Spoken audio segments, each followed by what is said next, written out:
Je m'appelle Alassane Dramane Ouattara, et voici mon histoire. Je suis né le 1er janvier 1942 à Dimbokro, en Côte d'Ivoire. Je suis le fils d'un médecin et d'une sage-femme, et j'ai fait mes études à Abidjan, puis en France et aux États-Unis. J'ai obtenu un doctorat en économie, et j'ai travaillé au Fonds monétaire international, FMI, où j'ai occupé plusieurs postes de responsabilité. En 1990, j'ai été nommé Premier ministre par le président Félix Houphouët-Boigny, qui m'a fait confiance pour redresser l'économie ivoirienne.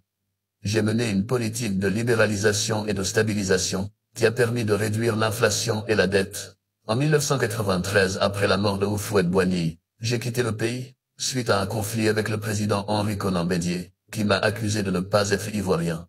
J'ai alors créé le Rassemblement des Républicains, RDR, un parti d'opposition, et j'ai revendiqué ma nationalité ivoirienne.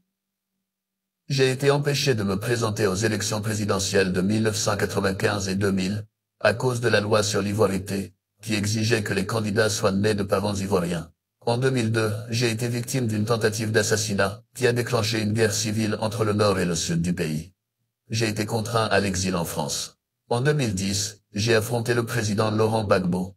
J'ai été proclamé vainqueur par la commission électorale indépendante, et reconnu par la communauté internationale, mais Gbagbo a refusé de reconnaître sa défaite. S'en est suivi une crise post-électorale, qui a fait plus de 3000 morts. J'ai finalement accédé au pouvoir en avril 2011, après l'arrestation de Gbagbo par les forces républicaines, soutenues par l'ONU et la France. Depuis 2011, je suis le président de la République de Côte d'Ivoire. J'ai engagé un processus de réconciliation nationale, de justice et de réparation pour les victimes de la crise. J'ai aussi relancé la croissance économique en misant sur les secteurs agricoles, miniers, énergétiques et industriels. J'ai réhabilité les infrastructures, amélioré l'accès à l'éducation, à la santé et à l'eau potable, et réduit la pauvreté. En 2015, j'ai été réélu pour un second mandat, avec 83% des voix.